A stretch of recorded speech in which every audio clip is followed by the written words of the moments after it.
राधे राधे, हरे कृष्ण। आप सभी का दिन शुभ हो। इससे पहले कि सभी कथाएं सुनने के लिए, कमेंट्स करने के लिए आप सभी श्रोताओं का बहुत बहुत धन्यवाद। आज सुनिए भादो मास महात्म्य के 8वें दिन की कथा। उससे पहले आपको एक भक्त की सच्ची सेवा की कथा सुनाते हैं। भगवान के एक परम भक्त थे जिनका नाम था श्री केशव दास।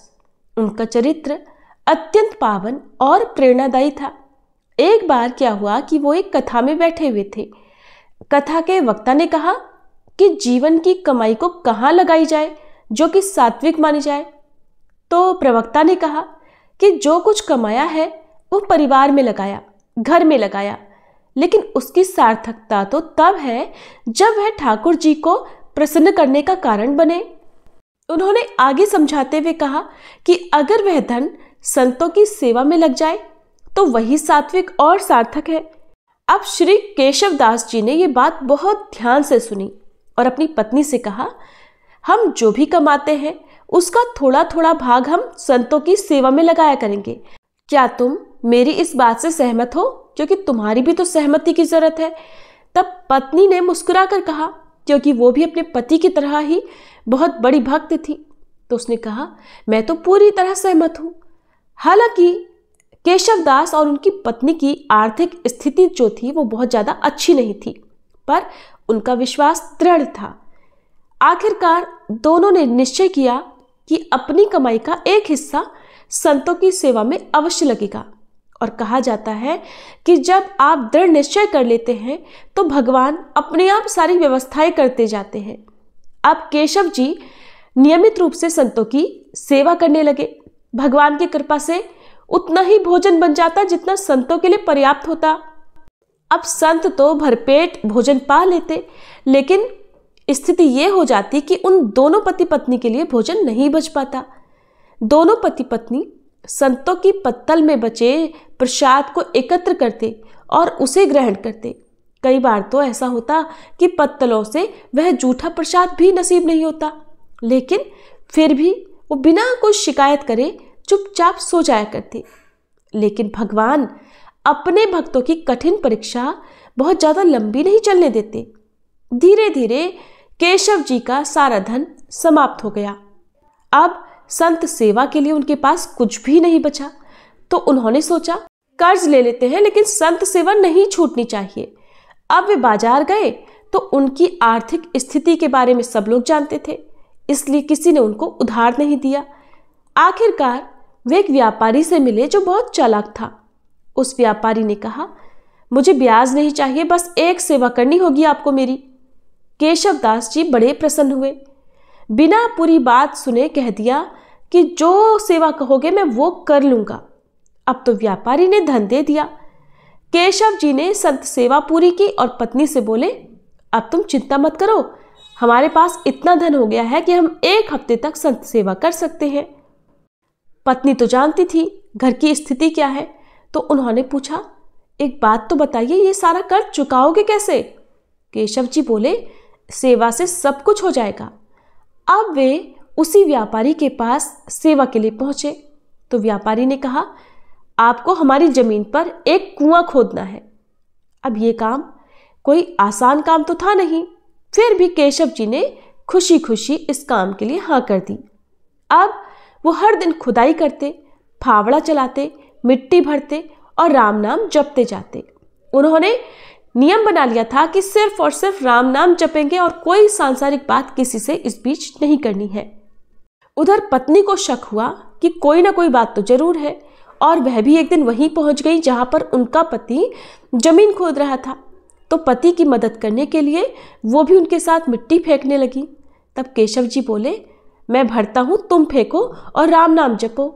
अब दोनों को इस काम में आनंद आने लगा, साथ ही साथ सेवा भी हो रही थी और राम नाम का जप भी। व्यापारी इस बात को देखकर बड़ा प्रसन्न था। अब धीरे धीरे इतनी खुदाई हुई कि उस कुएं में जल आ गया। लेकिन एक दिन की बात है, बहुत तेज की आंधी चली और कुएं के आसपास खोदी गई जो मिट्टी थी वो भुरभुरी थी, फिसलकर एक बार फिर से अंदर गिर गई और केशव जी जो उस जमीन की खुदाई कर रहे थे उस मिट्टी के अंदर दब गए। तो पत्नी जब उन्होंने देखा तो रोई चिल्लाई। बचाओ बचाओ, मेरे पति कुएं में दब गए। लेकिन उनकी आवाज़ सुनकर कोई भी उनकी मदद के लिए नहीं आया, क्योंकि वो एक तो गरीब थे। तो लोगों ने उन्हें मृत मान लिया। उन्हें लगा कि केशव दास जी के ऊपर तो बहुत भारी मात्रा में मिट्टी पड़ चुकी है, अब उनके बचने की संभावना तो है नहीं। तो लोगों ने उन्हें मृत मान लिया और उनकी पत्नी को किसी तरह से घर भेज दिया। 1 महीना बीत गया था। केशव जी को पूरी तरह मृत घोषित कर दिया गया। 1 महीने का समय किसी को जीवित या मृत मानने के लिए बहुत होता है। अब जहां कुआं था वहां पर एक मिट्टी का टीला बन गया। अब क्या हुआ कि जब लोग उस जगह से गुजरते तो राम नाम की आवाज वहां से आती, साथ में ढोल, मंजीरा, करताल जैसी मधुर ध्वनियां भी आती। लोगों को लगा आसपास कोई महोत्सव चल रहा है, लेकिन आसपास के किसी भी गांव में तो कोई उत्सव ही नहीं हो रहा था। अब जब ये बात राजा को पता चली तो सैनिकों को भेजा गया और उन्होंने उस जगह की मिट्टी हटाई जहां से आवाजें आती थीं। तो अंदर क्या देखते हैं कि अंदर तो कुंज जैसी जगह बनी हुई थी और जहां पर केशव दास जी ध्यान मगन होकर शांत मुद्रा में बैठे हुए बड़े मगन भाव से कीर्तन कर रहे थे। उनके पास में दीप जल रहे थे, प्रसादी रखी थी और कई सारे जीव जंतु उनके साथ कीर्तन करने में रमे हुए थे। तो देखा आपने, राम नाम की महिमा सामान्य नहीं होती। उस राम नाम के प्रभाव से जो कुछ भी असंभव लग रहा था वो संभव हो गया। और इस तरह केशव दास जी उस कुएं से बाहर निकले और फिर पूरे संसार ने, सभी लोगों ने देखा कि राम नाम का प्रभाव कितना अद्भुत होता है। तो ये थी राम नाम की महिमा और एक भक्त की सच्ची भावना की कथा। अब सुनिए आज का अध्याय। मुनियों ने कहा, इस पृथ्वी पर भगवान नरसिंह का महात्म्य सुखदायक और दुर्लभ है। हे ब्रह्मा जी, हम उनका प्रभाव विस्तार के साथ सुनना चाहते हैं। इसके लिए हमें बड़ी इच्छा है। तब ब्रह्मा जी बोले, ब्राह्मणों, मैं अजित, अप्रमेय तथा भोग और मोक्ष प्रदान करने वाले भगवान नरसिंह का प्रभाव बतलाता हूँ, सुनो। उनके समस्त गुणों का वर्णन कौन कर सकता है, इसलिए मैं भी संक्षेप से ही बताऊंगा। इस लोक में जो कोई देवी अथवा मानुषी सिद्धियां सुनी जाती हैं, वे सब भगवान की कृपा से ही सिद्ध होती हैं। स्वर्ग, मर्त्यलोक, पाताल, दिशा, जल, गांव तथा पर्वत, इन सब स्थानों में भगवान की कृपा से ही मनुष्य की अबाध गति होती है। मुनिवरों, सनातन कल्पराज अर्थात पूजा की सर्वश्रेष्ठ विधि और नरसिंह जी का तत्व, जिसे देवता या असुर भी नहीं जानते, तुम्हें बताता हूँ, सुनो।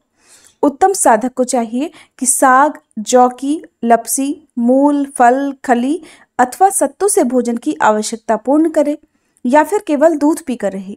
इंद्रियों को वश में रखकर धर्मपरायण होकर रहे। वन, एकांत प्रदेश, पर्वत, नदी संगम, ऊसर, सिद्ध क्षेत्र या फिर नरसिंह जी के मंदिर में जाकर या स्वयं स्थापना करके भगवान की विधि पूर्वक पूजा करे। शुक्ल द्वादशी को उपवास करके जितेंद्रिय भाव से 20 लाख बार भगवान के मंत्र का जाप करे। ऐसा करने वाला भक्त उपपातक और महापातकों से युक्त होने पर भी मुक्त हो जाता है। पहले भगवान नरसिंह की परिक्रमा करके चंदन और धूप आदि के द्वारा उनकी पूजा करे। मस्तक झुकाकर प्रभु को प्रणाम करे और उनके माथे पर कपूर और चंदन मिले हुए चमेली के फूल चढ़ाएं। इससे सिद्धि प्राप्त होती है। किसी भी कार्य में भगवान की गति कुंठित नहीं होती। ब्रह्मा, रुद्र आदि देवता भी उनके तेज को नहीं सह सकते। फिर संसार में सिद्ध, गंधर्व, मनुष्य, दानव, विद्याधर, यक्ष, किन्नर और महानागों की तो बात ही क्या है। एक बार भी भगवान नरसिंह का भक्ति पूर्वक दर्शन करने से करोड़ों जन्मों के पापों और दुखों से छुटकारा मिल जाता है। युद्ध, संकट, दुर्गम स्थान, चोर, व्याघ्र आदि की पीड़ा, प्राण संशय, विष, अग्नि, जल तथा ग्रह रोग आदि जनित कष्ट प्राप्त होने पर जो भगवान का ध्यान करता है वह सब प्रकार की आपत्तियों से छुटकारा पा जाता है। जैसे सूर्योदय होने पर महान अंधकार दूर हो जाया करता है, ठीक उसी प्रकार भगवान नरसिंह का दर्शन होने पर ये सभी उपद्रव भी नष्ट हो जाते हैं। अनंत नामक वसुदेव जी का भक्ति पूर्वक दर्शन और उन्हें वंदन करने पर मनुष्य सभी पापों से मुक्त होकर परम पद को प्राप्त होता है। मैंने, इंद्र ने तथा विभीषण ने भी उनकी आराधना की है। फिर कौन मनुष्य भला उनकी आराधना नहीं करेगा। जो मनुष्य श्वेत गंगा में स्नान करके श्वेत माधव तथा मत्स्य माधव का दर्शन करता है वह श्वेत द्वीप में जाता है। तब मुनियों ने कहा, हे भगवान, अब आप श्वेत माधव के महात्म्य का पूरी तरह से वर्णन कीजिए। साथ ही भगवान की प्रतिमा का वृतांत भी विस्तार के साथ बताइए कि धरती में विख्यात भगवान के पवित्र क्षेत्र में श्वेत माधव की स्थापना किसने की थी। तब ब्रह्मा जी इस प्रकार बोले कि हे मुनिवरों, सतयुग में श्वेत नाम के एक बलवान राजा थे। बड़े बुद्धिमान, धर्मज्ञ, शूरवीर, सत्य प्रतिज्ञ और दृढ़ता पूर्वक व्रत का पालन करने वाले थे। उनके राज्य में 10,000 वर्षों तक मनुष्य की आयु होती थी और किसी भी बालक की मृत्यु नहीं होती थी, अर्थात किसी की भी अकाल मृत्यु वहां नहीं होती थी। इस प्रकार राजा श्वेत के राज्य में कुछ समय व्यतीत होने के बाद एक घटना घटित हुई। कपाल गौतम नामक एक परम धर्मात्मा ऋषि थे। उनका एक पुत्र हुआ जो कालवश दांत निकलने के पहले ही चल बसा। उसे गोद में लेकर बुद्धिमान ऋषि राजा के पास आए। राजा ने ऋषि कुमार को अचेत अवस्था में सोया देखकर उसको जीवित करने के लिए प्रतिज्ञा की। राजा बोले, अगर यमलोक में गए हुए इस बालक को मैं 7 दिन के भीतर ना ला सकूं तो मैं जलती हुई चिता पर चढ़ जाऊंगा। ऐसा कहकर राजा ने लाख नील कमलों से महादेव जी की पूजा करके उनके मंत्र का जप आरंभ कर दिया। जगदीश्वर भगवान शिव राजा की अत्यंत भक्ति का विचार करके पार्वती जी के साथ उनके सामने प्रकट हुए और बोले, राजन, मैं तुम पर बहुत प्रसन्न हूं। महादेव जी का ये वचन सुनकर राजा श्वेत ने सहसा उनकी ओर देखा। वे सब अंगों में भस्म रमाए हुए थे। उनके शरीर की कांति शरतकालीन चंद्रमा और कुंद के समान थी। उनके नेत्र विकट थे। व्याघ्र चर्म का वस्त्र और उनकी ललाट में चंद्रमा की रेखा थी। उन पर नजर पड़ते ही राजा ने सहसा पृथ्वी पर गिरकर उन्हें प्रणाम किया और फिर कहा, प्रभु, अगर आप मुझ पर प्रसन्न हैं और अगर आपकी मुझ पर दया है तो काल के वश में पड़ा हुआ ये ब्राह्मण बालक पुनः जीवित हो जाए। यही मेरी प्रतिज्ञा है। महेश्वर, आप इसे यथायोग्य आयु से युक्त और कल्याण का भागी भी बनाएं। श्वेत की ये बात सुनकर महादेव जी को बड़ी प्रसन्नता हुई। उन्होंने सब भूतों को भय देने वाले काल को आज्ञा दी और काल ने मृत्यु के मुख में पड़े हुए उस बालक को जीवित कर दिया। इसके बाद वे देवी पार्वती के साथ अंतर्ध्यान हो गए। फिर राजा ने हजारों वर्षों तक एकाग्रचित्त होकर राज्य किया। फिर लौकिक धर्मों और वैदिक नियमों का विचार करके भगवान केशव की आराधना का निश्चित व्रत ग्रहण किया। इसके बाद वे दक्षिण समुद्र के पुरुषोत्तम क्षेत्र में गए और जगन्नाथ जी के पास ही सुंदर रमणीय क्षेत्र में एक सुंदर मंदिर बनवाया और श्वेत शिला के द्वारा भगवान श्वेत माधव की प्रतिमा बनवाकर विधि पूर्वक उसकी प्रतिष्ठा की। उस समय ब्राह्मणों, दीनों, अनाथों और तपस्वियों को दान देकर राजा ने भगवान माधव के समीप पृथ्वी पर गिरकर साष्टांग प्रणाम किया। फिर 1 महीने तक मौन और निराहार रहकर द्वादशाक्षर मंत्र का जप किया। जब समाप्त होने पर भगवान देवेश्वर की इस प्रकार स्तुति आरंभ की। श्वेत बोले, ओम वासुदेव को नमस्कार है, सबको अपनी ओर खींचने वाले संकर्षण को नमस्कार है। अत्यंत द्युतिमान प्रद्युम्न, कभी रुद्ध न होने वाले अनिरुद्ध तथा नारायण को नमस्कार है। जिनके अनेक रूप हैं, जो विश्व रूप, विधाता, निर्गुण, शुद्ध और उज्जवल कर्म वाले हैं, उनको नमस्कार है। जिनकी नाभि में कमल है, जो पद्म गर्भ ब्रह्मा जी की उत्पत्ति के कारण है, उनको नमस्कार है। जिनका वर्ण कमल के समान है, जो हाथ में भी कमल लिए रहते हैं, उनको नमस्कार है। जिनके नेत्र कमल के समान हैं, जो सहस्त्रों नेत्रों से युक्त और शिव स्वरूप हैं, उन्हें नमस्कार है। जिनके सहस्त्रों पैर और सहस्त्रों भुजाएं हैं, उन मन्यु रूप परमेश्वर को नमस्कार है। ओम वराह रूपधारी भगवान को नमस्कार है। जो वर देने वाले, उत्तम बुद्धि से युक्त, वरिष्ठ, वरेण्य, शरणागत रक्षक और अपनी महिमा से कभी च्युत न होने वाले हैं, उन भगवान को प्रणाम है। ओम बाल रूपधारी, बाल कमल के समान कांतिमान, बाल सूर्य और चंद्रमा रूप नेत्रों वाले, मनोहर केशों से सुशोभित, बुद्धिमान भगवान विष्णु को प्रणाम है। केशव को नमस्कार है, नारायण को नित्य नमस्कार है। सर्वश्रेष्ठ माधव और गोविंद को नमस्कार है। ओम विष्णु को नमस्कार है। मधुसूदन को प्रणाम है। शुद्ध स्वरूप और किरणों को धारण करने वाले भगवान को नमस्कार है। अनंत को नमस्कार है। सूक्ष्म रूप और श्री वत्सधारी को नमस्कार है। हे गोविंद, मेरी रक्षा कीजिए। आप ही इस संसार से मेरा उद्धार कर सकते हैं। ये संसार समुद्र मोह रूपी जल से भरा हुआ है। इसके पार जाना असंभव है। मैं इसमें गले तक डूबा हुआ हूँ। पुंडरीकाक्ष, आपके सिवा दूसरा कोई ऐसा नहीं जो इससे मेरा उद्धार कर सके।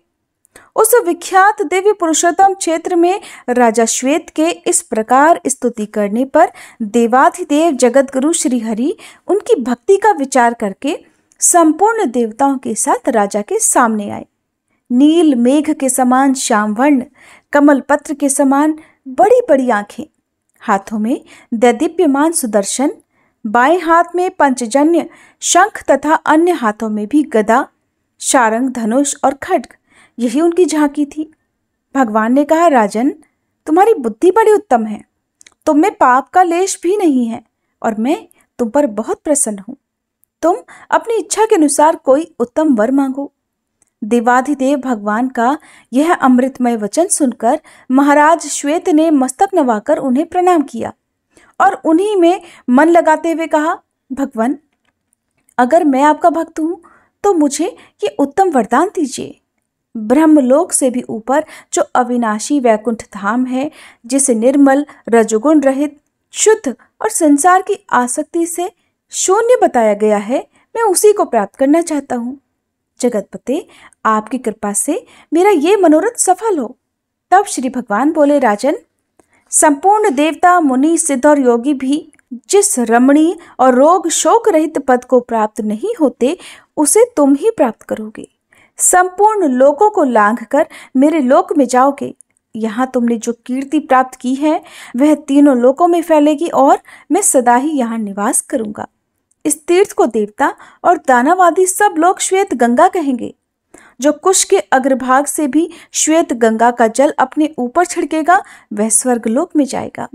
जो यहाँ स्थापित श्वेत माधव नाम की प्रतिमा का दर्शन और उसे प्रणाम करेगा वह देह त्याग कर भगवान का स्मरण करते हुए शांत पद को प्राप्त होगा। अब मुनियों ने पूछा, हे ब्रह्मा जी, भगवान श्री कृष्ण का स्नान किस समय और किस विधि से होता है? विधि क्यों में श्रेष्ठ, हमें उसकी विधि भी बताइए। तब श्री ब्रह्मा जी ने जो कुछ भी बताया उसका वृतांत आप सभी अगले अध्याय में सुनेंगे। अब सुनिए आज भगवान कृष्ण के जन्मोत्सव की कथा। देवराज इंद्र के आग्रह करने पर देवर्षि नारद ने उन्हें श्री कृष्ण जन्माष्टमी की व्रत कथा बताते हुए इस प्रकार कहा, हे देवराज इंद्र, द्वापर युग की बात है। उन दिनों मथुरा में उग्रसेन नाम के एक राजा थे। स्वभाव से तो वो बहुत सीधे साधे थे। यही कारण था कि उनके पुत्र कंस ने ही उनका राज्य हड़प लिया और स्वयं मथुरा का राजा बन बैठा। कंस की एक बहन थी जिनका नाम देवकी था।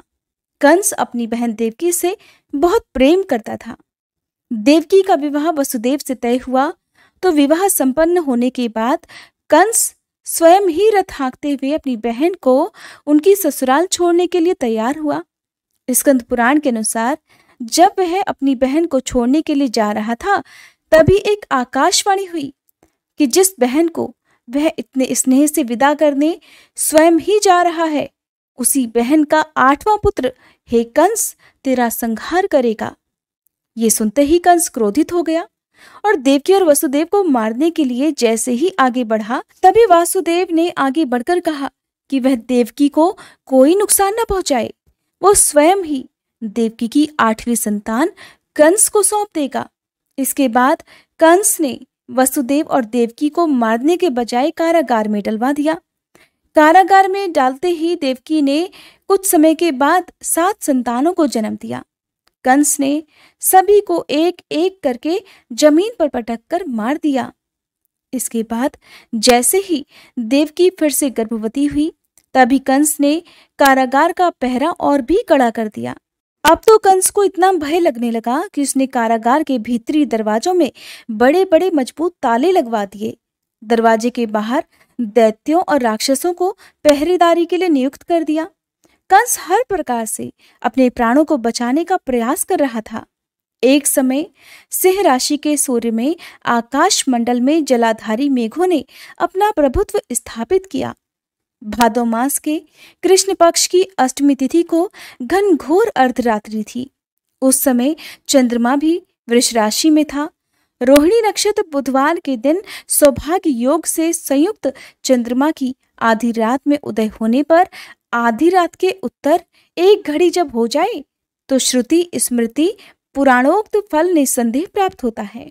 इस प्रकार बताते हुए देवर्षि नारद ने देवराज इंद्र से कहा, ऐसे विजय नामक शुभ मुहूर्त में श्री कृष्ण का जन्म हुआ और श्री कृष्ण के प्रभाव से उसी क्षण कारागार के दरवाजे स्वयं खुलते चले गए। द्वार पर पहरा देने वाले पहरेदार राक्षस सभी मूर्छित हो गए। देवकी ने उसी क्षण अपने पति वसुदेव से कहा, हे स्वामी, आप निद्रा का त्याग कीजिए और मेरे इस 8वें पुत्र को गोकुल में ले जाइए। वहां इस पुत्र को नंदगोप की धर्मपत्नी यशोदा को दे दीजिए। उस समय यमुना जी अपने पूरे उफान पर थी। यमुना जी में भीषण बाढ़ आई हुई थी, किंतु जब वसुदेव जी बालक कृष्ण को एक सूप में लेकर यमुना जी को पार करने के लिए यमुना जी में उतरे तो उसी क्षण कान्हा जी के चरणों का स्पर्श होते ही यमुना जी अपने पूर्व स्थिर रूप में आ गई। किसी प्रकार वसुदेव जी गोकुल पहुंचे और नंद बाबा के घर में प्रवेश करके उन्होंने अपना पुत्र तत्काल उन्हें दे दिया। उस समय यशोदा मैया गहरी नींद में थी, तो उन्होंने नवजात कन्या को उनके पास से उठाया और अपना पुत्र नवजात कन्या की जगह पर रख दिया और वापस मथुरा में लौट आए। प्रातःकाल होने पर जब सभी राक्षस पहरेदार निद्रा से जागे तो कंस ने द्वारपालों से पूछा कि अब देवकी के गर्भ से क्या हुआ, इस बात का पता लगाकर मुझे बताओ। द्वारपालों ने कंस की आज्ञा को मानते हुए जब कारागार में जाकर देखा तो वहां देवकी की गोद में कन्या थी, जिसे देखकर द्वारपालों ने तुरंत कंस को बताया, किंतु कंस को तो उस कन्या से भी भय होने लगा। इसलिए वह स्वयं कारागार में गया और उसने देवकी की गोद से कन्या को छीन लिया और उसे एक पत्थर की चट्टान पर जैसे ही पटकने वाला था कि वह कन्या उसी क्षण श्री हरि की माया से आकाश की ओर चली गई और एक दिव्य ज्योति के रूप में बदल गई। उसने कंस से कहा, हे दुष्ट, तुझे मारने वाला तो गोकुल में नंद बाबा के घर में उत्पन्न हो चुका है और उसी से तेरी मृत्यु भी सुनिश्चित है। मेरा नाम तो वैष्णवी है। मैं संसार के कर्ता भगवान विष्णु की माया से उत्पन्न हुई हूँ। ऐसा कहकर वह माया स्वर्ग की ओर चली गई। उस आकाशवाणी को सुनकर कंस क्रोधित हो उठा। उसने नंद बाबा के घर में पूतना राक्षसी को कृष्ण का वध करने के लिए भेजा, किंतु जब वह राक्षसी श्री कृष्ण को स्तनपान कराने लगी तो श्री कृष्ण ने उसके स्तनों से उसके प्राणों को ही खींच लिया और वह राक्षसी कृष्ण कृष्ण कहते हुए मृत्यु को प्राप्त हो गई। जब कंस को पूतना की मृत्यु का समाचार मिला तो उसने कृष्ण का वध करने के लिए बारी बारी से केशी नामक दैत्य को अश्व के रूप में, उसके बाद अरिष्ट नामक दैत्य को बैल के रूप में भेजा, किंतु ये दोनों भी श्री कृष्ण के हाथों मृत्यु को प्राप्त हो गए। इसके बाद कंस ने काल्याख्य नामक दैत्य को कौवे के रूप में भेजा, किंतु वह भी श्री कृष्ण के हाथों मारा गया। अपने बलवान राक्षसों की मृत्यु के आघात से कंस अत्यधिक भयभीत हो गया। उसने द्वारपालों को आज्ञा दी कि नंद बाबा को तत्काल मेरे सामने उपस्थित किया जाए। द्वारपाल नंद बाबा को लेकर जब उपस्थित हुए तो कंस ने नंद बाबा से कहा कि अगर तुम्हें अपने प्राणों को बचाना है तो पारिजात के पुष्प लेकर आओ, अगर तुम नहीं ला पाए तो तुम्हारा वध निश्चित है। कंस की बातों को सुनकर नंद जी ने ऐसा ही होगा कहा और अपने घर की ओर चले गए। घर आकर उन्होंने सारा वृतांत अपनी पत्नी यशोदा जी को सुनाया, जिसे श्री कृष्ण भी सुन रहे थे। एक दिन श्री कृष्ण अपने मित्रों के साथ यमुना नदी के किनारे गेंद खेल रहे थे और अचानक स्वयं ने ही गेंद को यमुना नदी में फेंक दिया। यमुना में गेंद फेंकने का मुख्य उद्देश्य यही था कि वे किसी भी प्रकार पारिजात पुष्पों को तोड़ कर ले आएं। इसलिए वे एक कदम्ब के वृक्ष पर चढ़कर यमुना में कूद पड़े।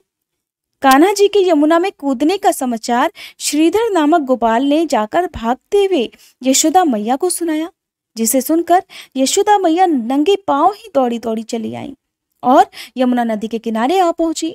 उन्होंने यमुना जी से प्रार्थना करते हुए कहा, हे यमुना मैया, अगर मैं अपने बालक को देखूंगी तो भाद्रपद मास के रोहिणी युक्त अष्टमी का व्रत अवश्य करूंगी।